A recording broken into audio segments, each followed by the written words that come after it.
Okay, so you should have already watched the lecture videos on the Paleolithic in Africa, in South America, and in Asia and Australia.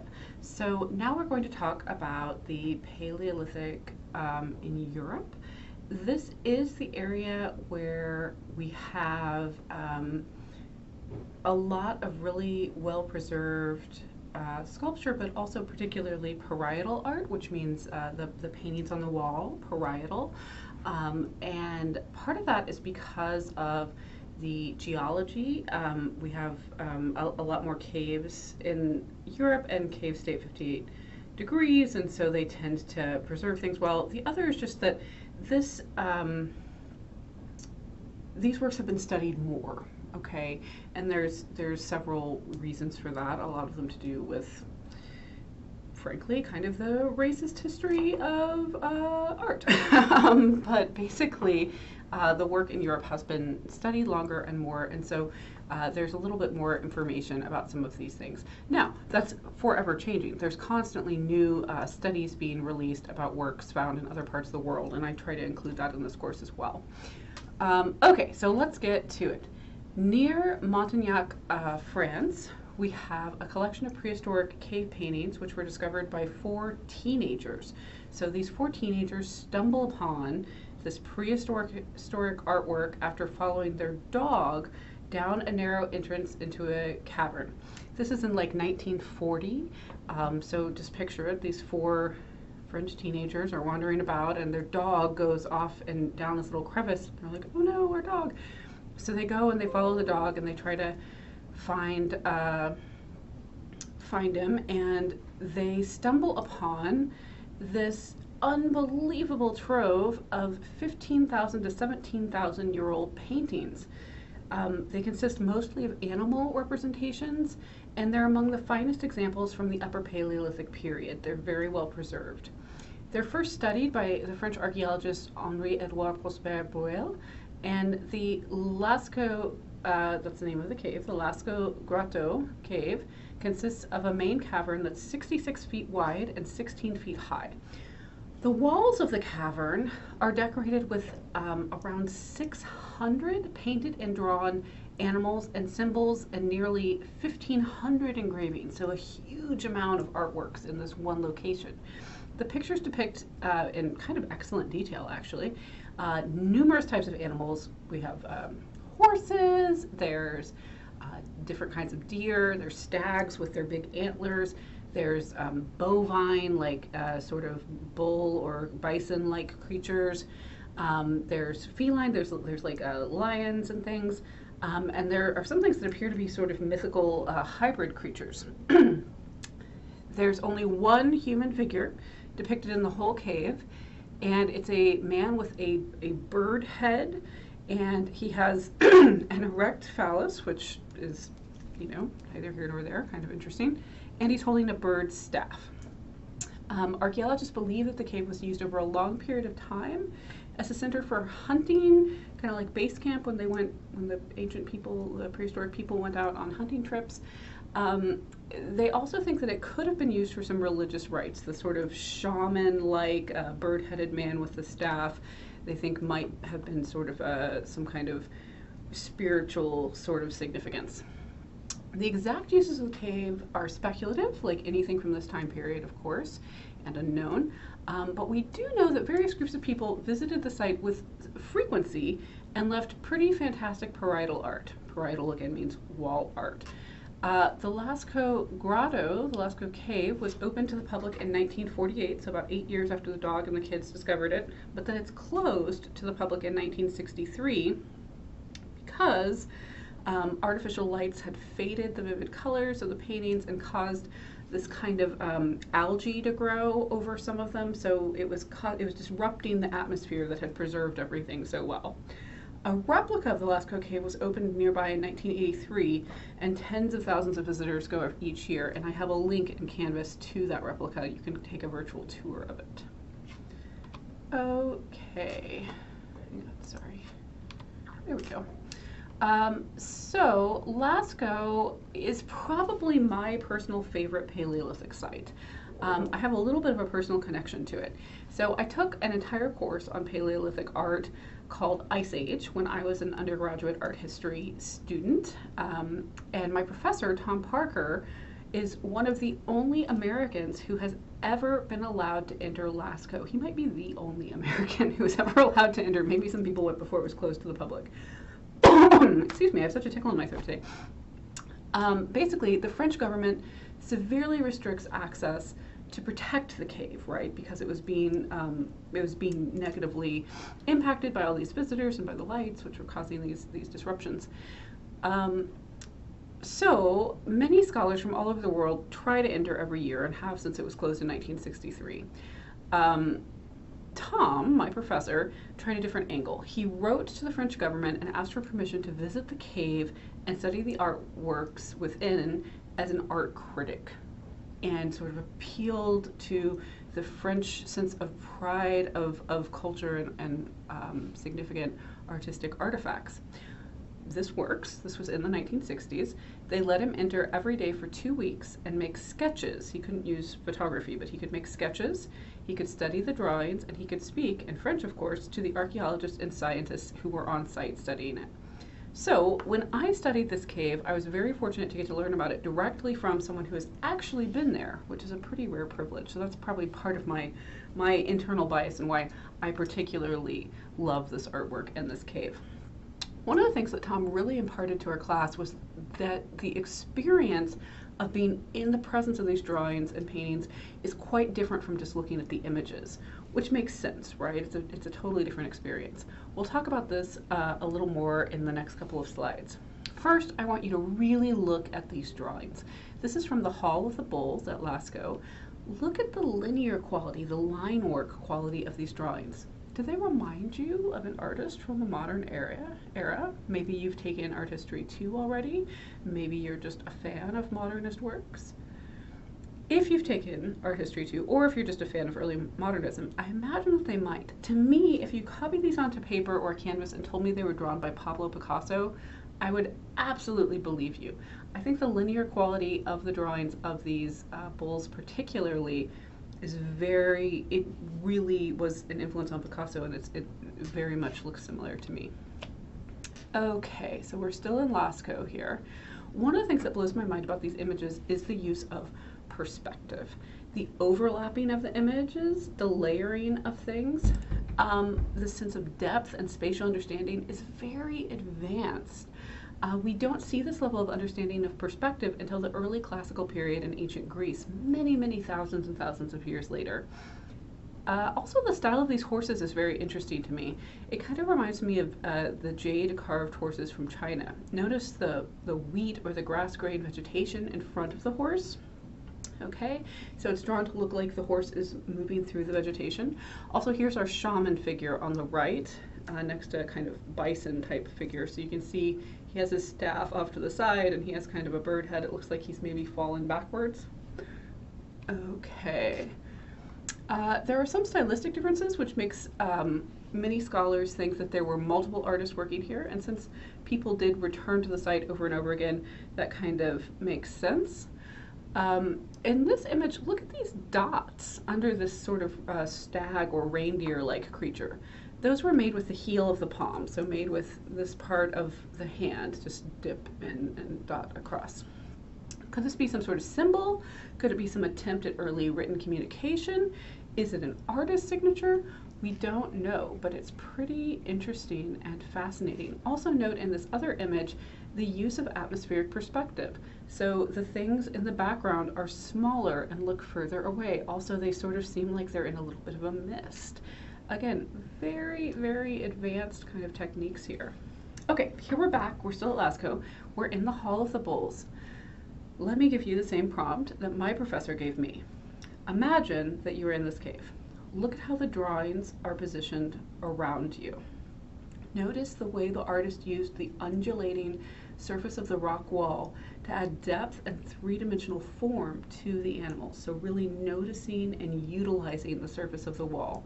Now imagine that you're visiting the space right after it was painted.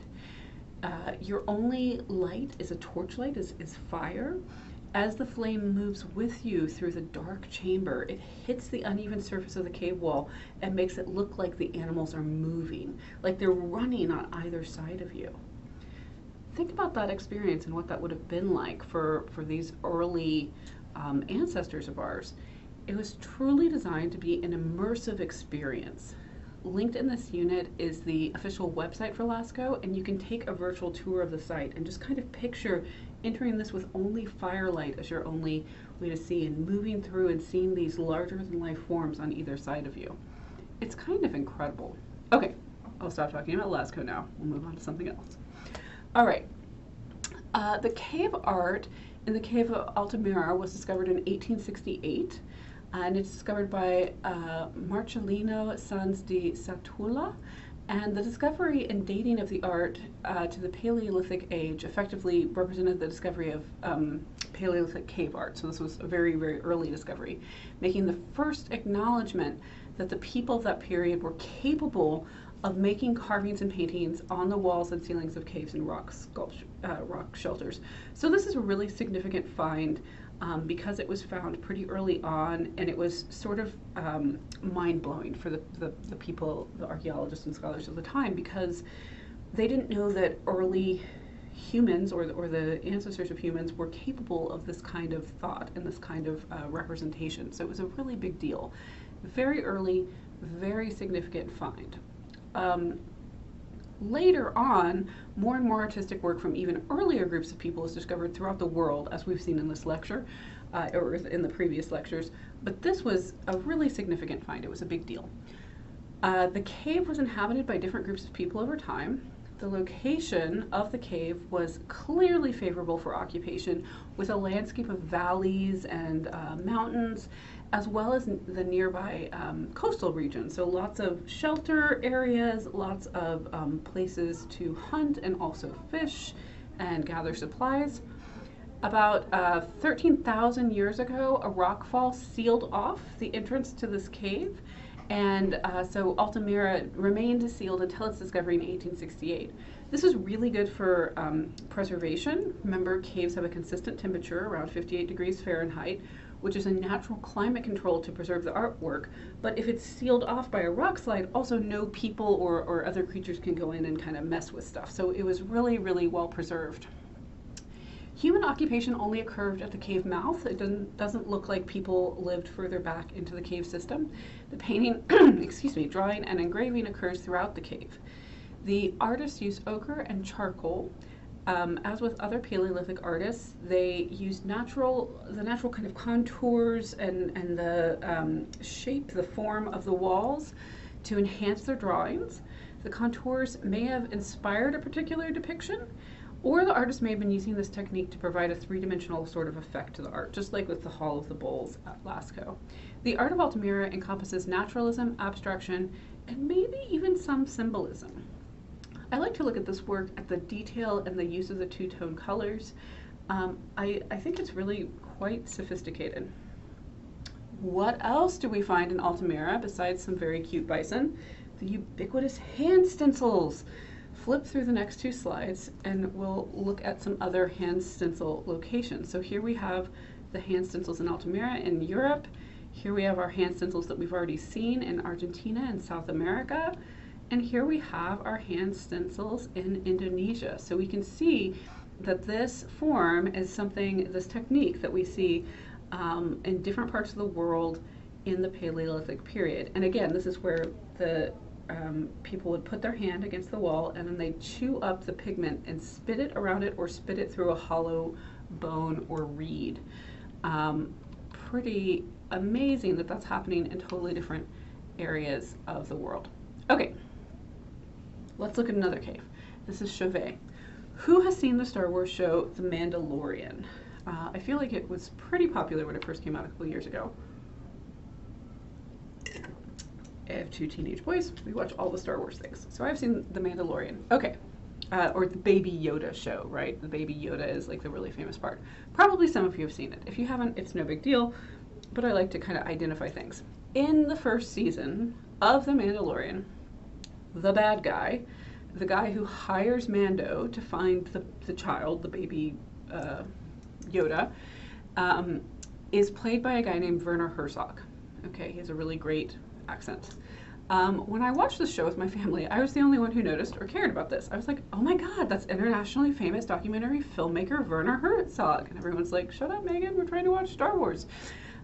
He has a great voice. Anyway, in 2008, the bad guy from The Mandalorian was granted access, much like my old professor, to a cave in France. He was given access for 2 weeks so he could make a documentary about Chauvet Cave.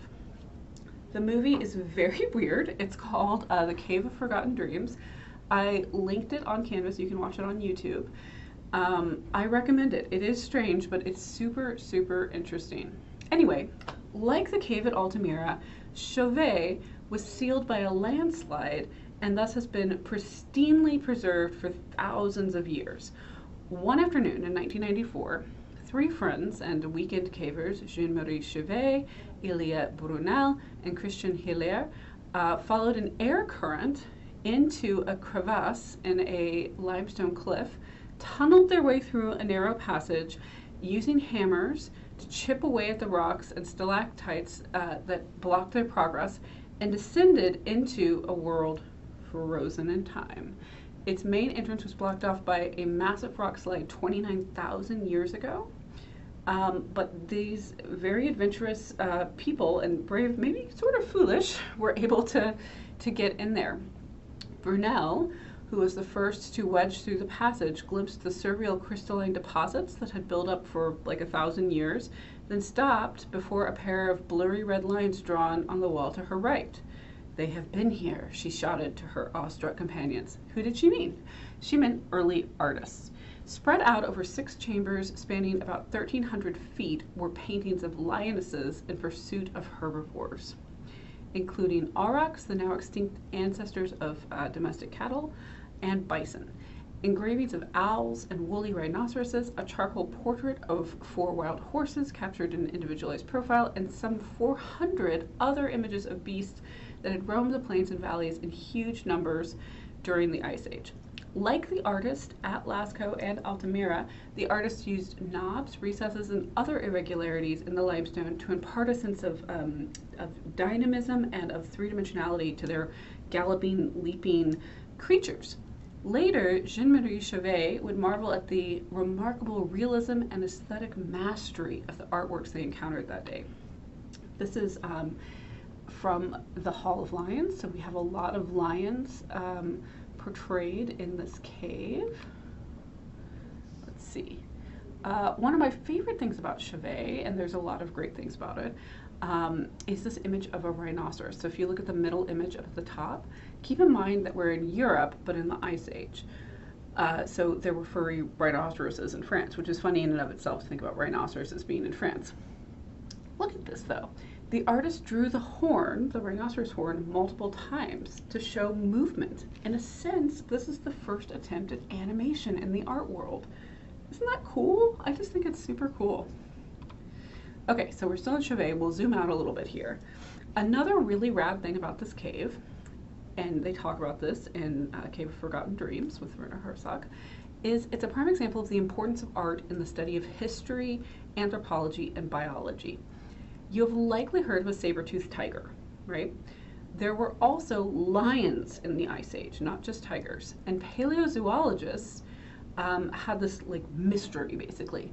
They did not know if the ancestors of our modern lion, our modern king of the jungle, had manes like their contemporary counterparts or not, because obviously we have lots of bones of them, but the mane isn't preserved.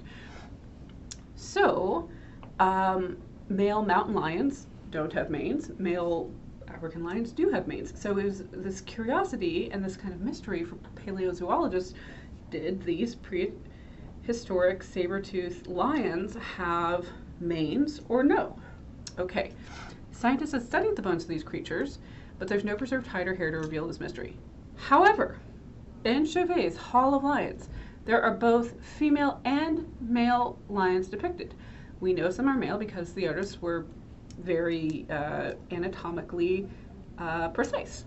The male lions do not have manes, and so this prehistoric enigma is solved, which is also pretty neat. The intersection of art and science again. Okay, in the next video, we're going to talk about sculpture, but we'll stop here for now.